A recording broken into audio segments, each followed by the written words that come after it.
So today we did an installation for our Apple Carplay MMI interface on an Audi A6. This is a 2014 model car. As you can see, everything is working off the existing screen itself. How we launch Carplay is using the iNav button, basically the navigation button. So if you keep this long pressed, it basically goes back to the original Audi menu. This is the existing Audi menu by which we could change between sources and do different things for the car. Like if we hit car, it gives the car adjustment options. Then under media, we can choose the source to be the external audio input.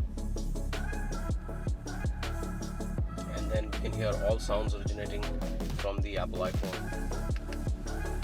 Now if I long press the nav button, it launches the Apple CarPlay interface. This is a larger screen option. This is a 7-inch screen which comes from the Audi MMI.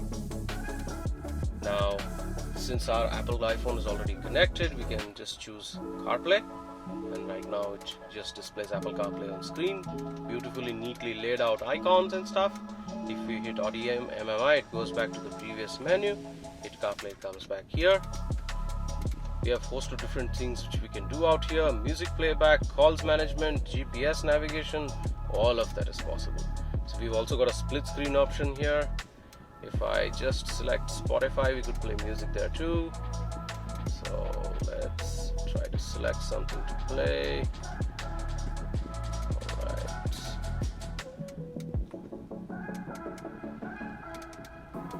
Let's go recently played, that should be okay.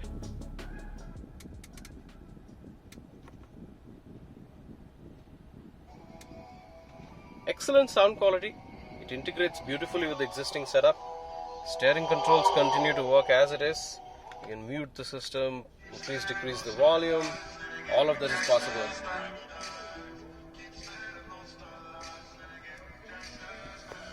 You can pause the music. So we could use voice commands. I could say, "Hey Siri,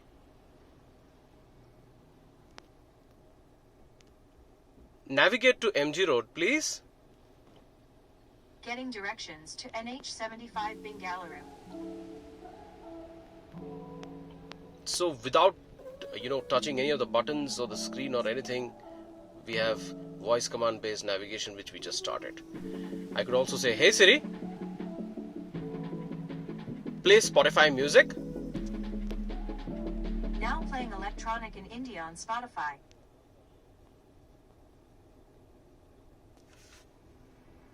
So we just used a voice command to continue playing music. Now I could take this to the split screen view. So it shows us the navigation on one side and the music controls on the other. So we could control it using the controller knob, or we could say, "Hey Siri, pause the music." So it just paused the music. That's pretty interesting. If I engage reverse gear, it basically has a car specific reverse camera which we've installed with adaptive guidelines. If I turn the steering, it basically turns the guidelines, and we get an idea of whether the car is angled straight or whether we're turning in straight and stuff.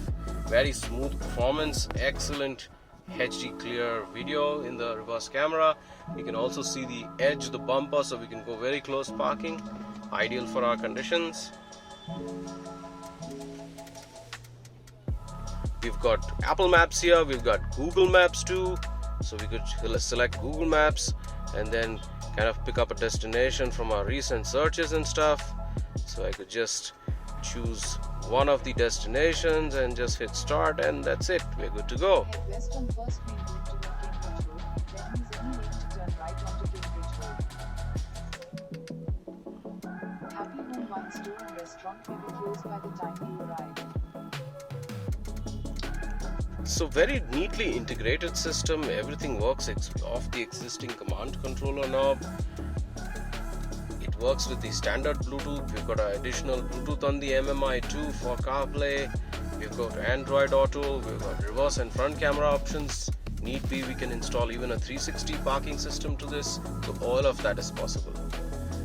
We have some basic settings out here by which we could change the look and feel.